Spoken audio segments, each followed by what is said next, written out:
मंच पर बुलाना चाहूंगी माननीय राष्ट्रीय महासचिव बीजेपी के कैलाश विजयवर्गीय जी को कि वो कृपया कर मंच पर आएं। इसी के साथ मैं आग्रह करूंगी हमारे एडिटर इन चीफ प्रवीण जी को कि वो मंच पर आएं और इस सत्र को वो आगे बढ़ाएं। एक बार जोरदार तालियों के साथ में इस सत्र की शुरुआत। बहुत स्वागत एक बार फिर भाई साहब कैलाश जी आपका। धन्यवाद। हमने आपके सत्र का नाम रखा है रणनीति। तो जहां जहां भी रण हुए आपकी एक जो नीति है वो काम करती रही। पश्चिम बंगाल में भी हमने देखा कि बहुत उसके पहले खराब परफॉर्मेंस था बीजेपी का, फिर बहुत अच्छी पोजीशन तक पहुंच गई। आपसे पहले प्रहलाद जी भी थे। तो मैं शुरुआत उसी एक आंकड़े के साथ कर लेता हूं कि इस बार मध्य प्रदेश की क्या रणनीति आपकी कह रही है, क्या नंबर होंगे? लगभग 2/3 बहुमत से भारतीय जनता पार्टी की सरकार बनेगी। कोई फिगर आप कोट नहीं करना चाहेंगे? क्या वजह इस फिगर को लेकर संकोच? 150 और 160 के आसपास। कौन सा ऐसा मुद्दा होगा? अभी हमने प्रहलाद जी से भी यही पूछा। अभी बीच में ऐसे लग रहा था 3-4 तरह की चीजें आई। जब माननीय अमित शाह जी आए तो उन्होंने कहा ताबोराब, यानी दिग्विजय सिंह जी का शासनकाल फिर बाद में कुछ और मुद्दे आए, फिर बाद में कुछ और मुद्दे आए। लाडली बहना भी कहा जा रहा है एक मुद्दा। क्या एक मुद्दा होगा आपको लगता है जिसके कारण बीजेपी की तरफ वोट जो है वो पूरा शिफ्ट? देखिए, पहला विकास, दूसरा विश्वास। विकास हमने किया है जो विजिबल है, और विश्वास जो हमने कहा है वो किया है। क्योंकि लोगों ने 15 महीने तक सरकार चलाई और किसानों के साथ छल किया, नौजवानों के साथ छल किया, व्यापारियों के साथ छल किया, दूध उत्पादकों के साथ छल किया। हमने जब जब जो कहा है वो किया है, और इसलिए विकास भी दिखता है और हमारे प्रति लोगों का विश्वास भी। अच्छा, एक जो बात है वो ये है कि अभी तक के चुनाव जो रहे हैं वो एक चेहरा बीजेपी सामने रखती थी, उनके नाम पे भी वोट मांगती थी। पिछले बार भी कहा कि माफ करो महाराज हमारा नेता शिवराज। इस बार जो सामूहिक जिम्मेदारी, सामूहिक नेतृत्व के आधार पर चुनाव लड़ा जा रहा है, उसकी कोई खास वजह है? एंटी इनकम्बेंसी कोई डर था क्या? देखिए, चुनावी रणनीति होती है। अभी आप देखेंगे कि मध्य प्रदेश, तेलंगाना, राजस्थान सब जगह चुनाव है, और सब जगह पार्टी ने तय किया है कि कलेक्टिव लीडरशिप के साथ चुनाव लड़ा जाए, और इसलिए हमारी रणनीति चारों ही प्रदेश में एक जैसी है।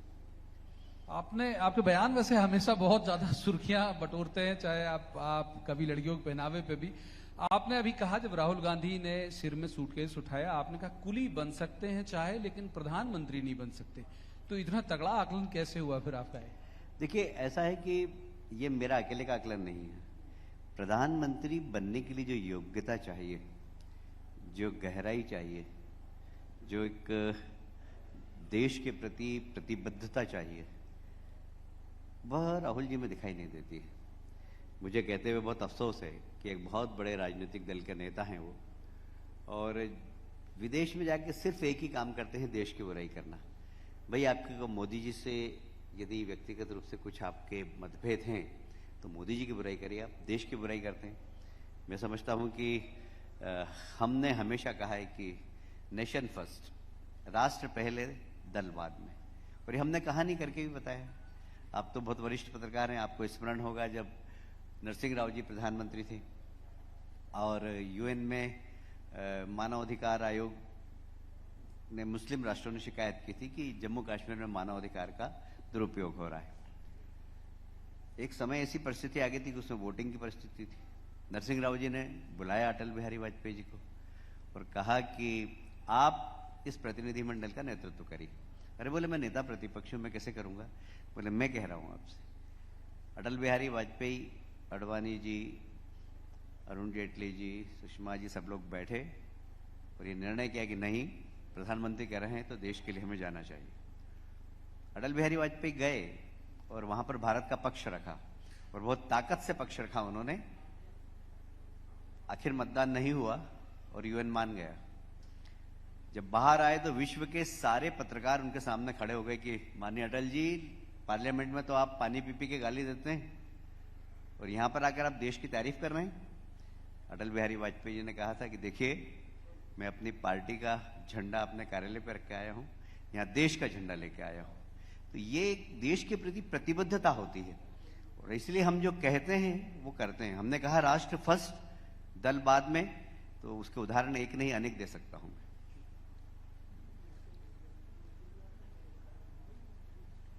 एक और आपके बयान की तरफ आपका ध्यान लेके जाऊंगा। आपने कहा कि जिस तरह विदेशी जो लड़कियां हैं वो बॉयफ्रेंड बदलती हैं, वैसे ही नीतीश जी अपनी निष्ठा बदलते हैं, पार्टियों अपने साथी बदलते हैं। तो अब इंडिया गठबंधन को इसमें ही शामिल कर लेते हैं, वो कुछ आपको बड़ी चुनौती लगता है? देखिए, मेरे बयान को ट्विस्ट करके बोला गया। मैंने कहा मेरे एक दोस्त ने, अमेरिकन दोस्त ने ऐसा कहा। मैंने नहीं कहा था वो, तो मैंने उसी मजाक में पत्रकारों के बीच में चर्चा में कह दिया कि मेरे एक दोस्त ने कहा कि हमारे यहाँ लड़कियां बॉयफ्रेंड बदलती है, तो नीतीश जी भी इसी प्रकार बदलते रहते हैं। तो मेरा वक्तव्य नहीं था, मैंने मजाक में पत्रकारों के बीच में कहा था, पर किसी एक पत्रकार ने उसको कैमरे में लेके और वायरल कर दिया। तो ये एक पत्रकारिता की निम्नता है, ऐसा मैं मानता। नहीं तो इंडिया गठबंधन पे ही बोल दीजिए कुछ। इंडिया गठबंधन बड़ी चुनौती आपको लगता है, जिस तरह से ये लोग आक्रामक हो रहे हैं? बाकी बिल्कुल भी नहीं। देखिए, बचपन में हम जब विज्ञान पढ़ते थे तो मैग्नेट लाकर हमें दिखाते थे कि ये प्लस है, ये प्लस है, इसको मिलाओगे सब आपस में दूर जाते हैं, माइनस और प्लस मिलते हैं।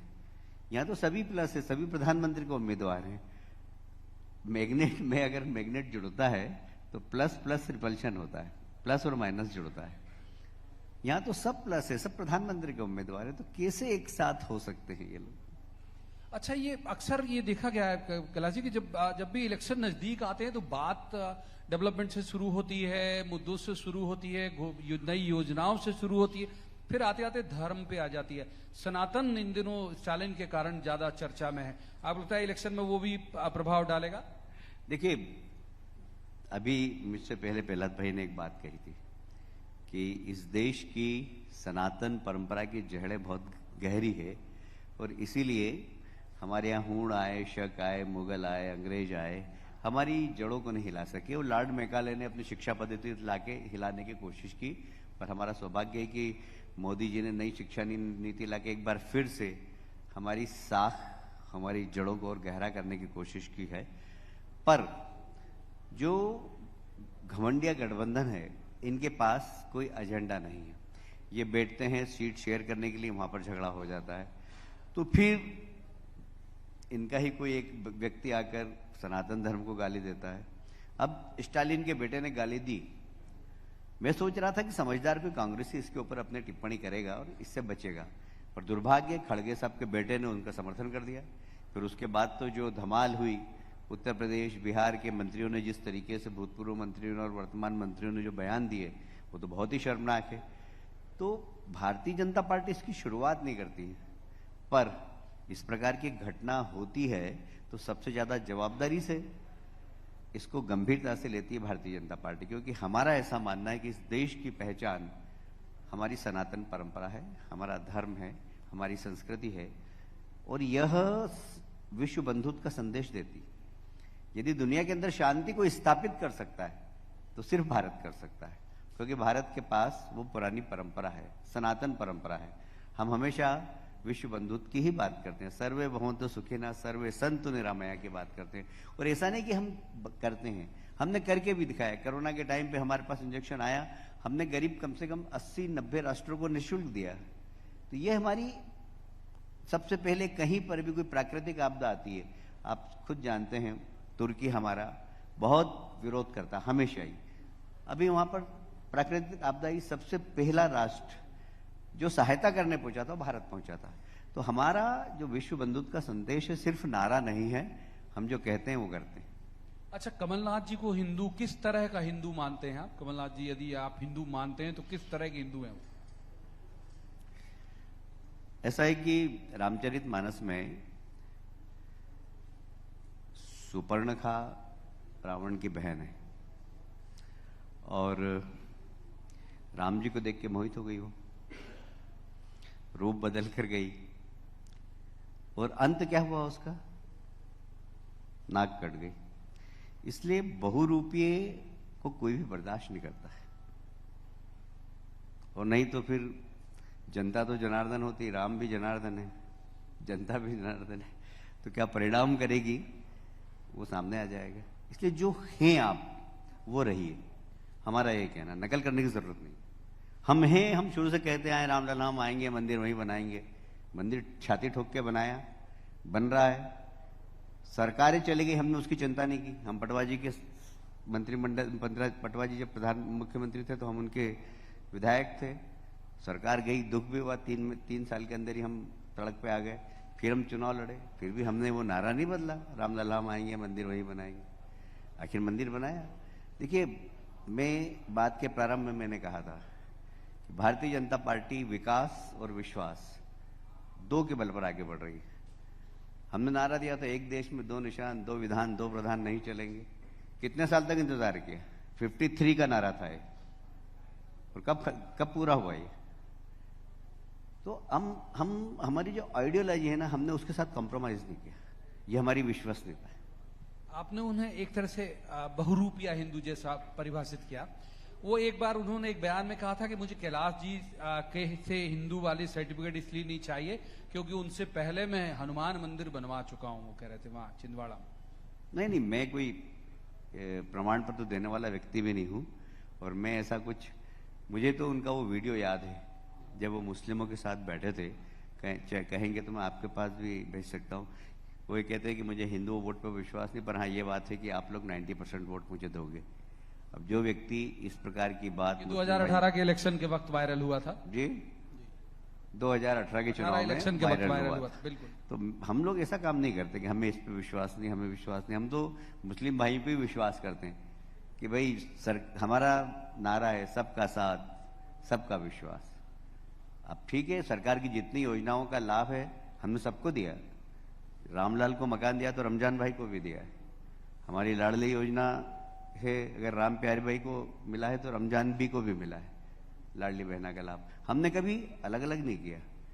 वोट देना नहीं देना ये तो व्यक्ति का काम है, पर हमने, हमारा जो मंत्र है सबका साथ सबका विकास, सबका साथ सबका विश्वास, सबका विकास, ये हम इसके आधार पर ही काम करते हैं। अभी मैंने प्रहलाद जी से ही पूछा था और मैं ये वाला मोह जो है वो समरण कर भी नहीं पाता हूं, आपसे जरूर पूछूंगा। आप दोनों हालांकि राष्ट्रीय स्तर के नेता हैं, लेकिन वावस्था तो आप मालवा से ही हैं। तो मालवा निमाड़ कहते हैं कि मालवा निमाड़ जीतो और एमपी जीतो, तो इस बार क्या रुख रहेगा मालवा निमाड़ के वोटर का? देखिए, मैं पूरे मध्य प्रदेश, जो उन्होंने कहा था उसी बात को मैं भी दोहराऊंगा कि हम मध्य प्रदेश की बात करते हैं। मध्य प्रदेश में कांग्रेस ने पिछली बार ठगा था लोगों को प्रलोभन दिया, लोगों से कहा कि हम तुम्हारा कर्जा माफ कर देंगे। उनके बड़े नेता आए, बोले 8 दिन में यदि कर्जा माफ नहीं हुआ तो मुख्यमंत्री बदल देंगे। 15 महीने 18 महीने तक सरकार चली, मुख्यमंत्री नहीं बदला। आखिर मजबूरी से राहुल जी का वचन सिंधिया जी को निभाना पड़ा और उन्होंने मुख्यमंत्री बदल दिया। तो कुल मिलाकर कहने का तात्पर्य यह है कि आप राजनीति के अंदर विश्वसनीयता कायम करिए। मुझे कल किसी ने बताया कि कमलनाथ जी ने कोई 10-1 हजार गंगा जल की बोतलें मंगाई है और वो लेके जाएंगे जनता के बीच में कि गंगा जल लेके। और अब भाई किसी राजनेता को अगर गंगा जल हाथ में लेके कसम खानी पड़े, इसका मतलब है कि कितना अविश्वसनीय व्यक्ति है। जनता उनके ऊपर विश्वास ही नहीं कर रही है कि उनको गंगा जल लेके जाना पड़ रहा है। ये तो मैं समझता हूँ कि बहुत ही दुर्भाग्य की बात है। नहीं तो उनका डरना वाजिब भी है ना, अगर वो ले भी आते हैं मेजॉरिटी गवर्नमेंट बना लेते हैं तो पता नहीं फिर आप खींच के ले जाते हो उन्हें। मैं फिर एक बात कहता हूँ, हम खींच के नहीं लाए उस पर, मैं किसी की तरफदारी नहीं कर रहा हूँ। दोनों बुजुर्ग हैं, दिग्विजय सिंह जी और कमलनाथ जी, दोनों बहुत चतुर हैं। सिंधिया जी को उन्होंने कहा कि जाओ ये घोषणा पत्र लो और बोलो किसानों का कर्जा माफ। अच्छा, सिंधिया जी मास पोलिंग तो है, लोग उनको सुनने आती थी, इनको तो सुनने भी नहीं आता था। दोनों ने सभाएं नहीं किया। पिछले 18 का रिकॉर्ड देख लीजिए, दोनों की कितनी सभाएं और सिंधिया जी की कितनी सभाएं। सिंधिया जी ने सर्वाधिक सभाएं की वहां पर। अब ये तो पट्टे मुख्यमंत्री बन के बैठ गए, सुपर सीएम दिग्विजय सिंह जी बन गए। जनता सिंधिया जी का कुर्ता पकड़े, अरे भाई कर्जा माफ करो, कर्जा माफ करो, कर्जा माफ करो। उन्होंने कहा भाई कर्जा माफ करो ना, नहीं तो मैं किसान के साथ खड़ा हो जाऊंगा। हाँ खड़े हो जाओ, करो आंदोलन। उन्होंने आंदोलन कर दिया, इनको सड़क पर ला दिया। तो कुल मिलाकर आप अपने दल के लोगों का ही विश्वास नहीं जीत पाए। हमने नहीं तोड़ी, वो खुद कमलनाथ जी को छोड़ के हमारे पास है। हम पे आरोप लगना गलत है ये। अच्छा, एक सवाल जरूर ये बनता है कि 2023 के बाद हम कैलाश जी की भूमिका क्या देखेंगे मध्य प्रदेश में? मैं भारतीय जनता पार्टी का कार्यकर्ता हूं, हमेशा भारतीय जनता पार्टी का कार्यकर्ता रहूंगा और हमारा नेतृत्व जो काम कहेगा वो करूंगा। कैलाश जी, आपने अपने व्यस्त कार्यकाल के बावजूद बहुत वक्त निकाला, बहुत बहुत धन्यवाद आपका। धन्यवाद। Thank you। धन्यवाद प्रवीण बाबू। माननीय जिससे मैं आग्रह करूंगी कि आप कुछ देर स्टेज पर रहें।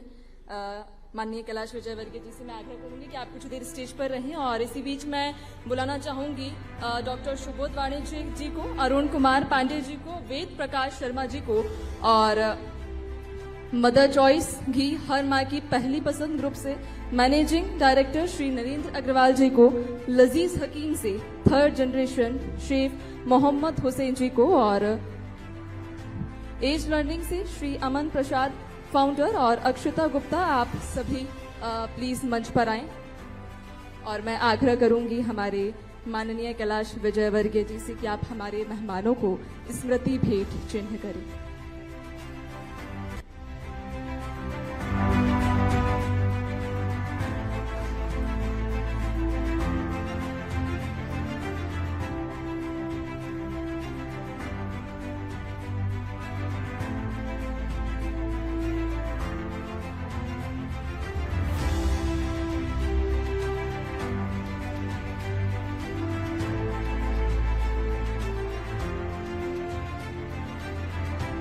तालियों की आवाज लगातार आती रहनी चाहिए।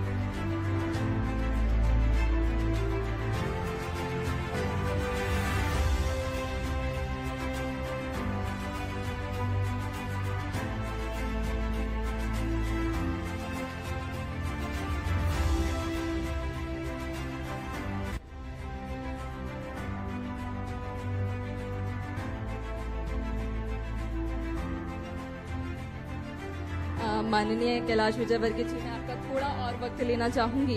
मैं आग्रह करूंगी हमारे एमडी जयदेव शर्मा जी को कि वो मंच पर आएं और हमारे अतिथि को स्मृति चिन्ह भेंट करें।